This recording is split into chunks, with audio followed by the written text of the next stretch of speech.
Crescent Kingdom, a fantasy romance summary. Inspired by Tessa Hale's signature style, it begins with a girl who's forgotten how to trust and 5 men who refuse to let her run forever.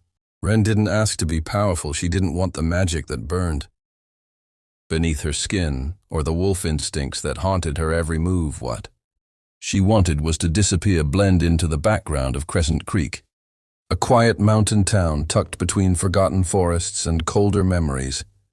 But fate doesn't hide just because you want it to. And power doesn't stay quiet when it's hunted. By day, she worked at the local bar, blending into the noise of glasses and laughter, but by night she trained alone in an abandoned gym, fists cracking against worn leather bags, blood pounding like the past she couldn't outrun. She was half wolf, half caster, something rare, something feared, and most of all, something people would kill for. She thought she'd hidden well enough until 5 strangers walked into her life and shattered the illusion. They called themselves the Arcane Pack, each of them dangerous in a different way, each of them drawn to her like stars circling a dying sun. There was King the Alpha with steel in his eyes and quiet protectiveness in every move. Locke the Hacker with firelight in his smile and secrets in his fingers. Puck the British flirt whose grin could melt defenses and whose heart carried unseen scars. Brix the Silent One, a walking fortress of strength and grief, and Ender, the Cruel One, cold, watchful, broken in ways that mirrored her own. They didn't come to hurt her, they came because they felt her magic call across the ether, because something ancient stirred inside her, and they had been waiting for that awakening for longer than she could imagine. Wren didn't trust them, not with their power, not with their questions, not with the way they looked at her like she was something rare and sacred when she had spent her whole life believing she was cursed. But trust doesn't grow in silence. It grows in fire and pain and the slow undoing of walls, brick by brick, breath by breath.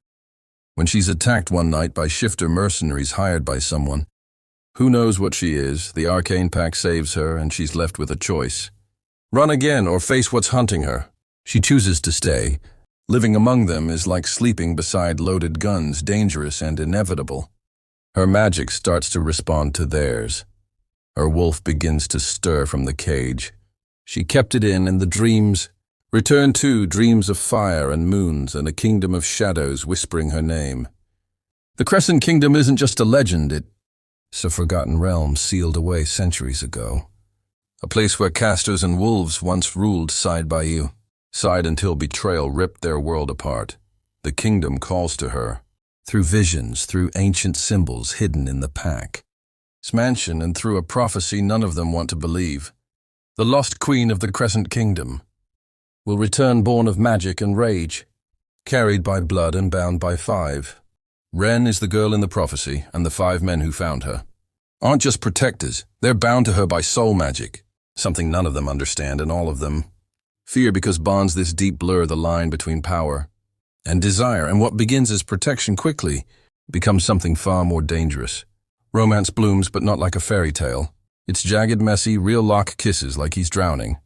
Brix holds her like she's already gone. Puck teases because he's terrified. King watches her like she's the only thing that calms the storm, and Ender stays away because loving her would ruin him.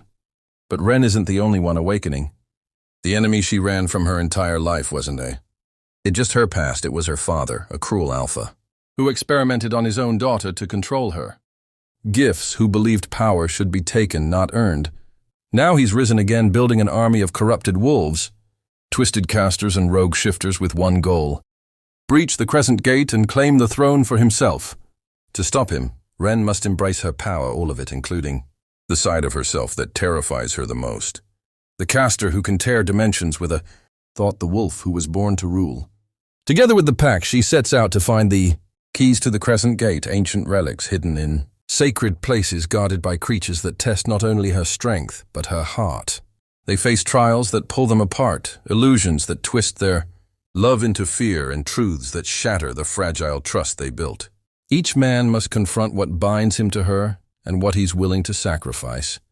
King is forced to choose between loyalty to his pack and love for his mate. Locke must reveal the secret he's kept since the day they met Puck. has to face the monster he once was before she showed him light. Brix is tested by loss again and must decide if opening his heart is worth the pain. And Ender must let go of the darkness that keeps him distant, or lose her forever. When they finally unlock the Crescent Gate, what they find is not a throne or salvation, but a broken world screaming for rebirth. The kingdom is in ruin, twisted by time and betrayal, and the only way to restore it is for Wren to give herself fully to the power inside. But doing so means risking her humanity.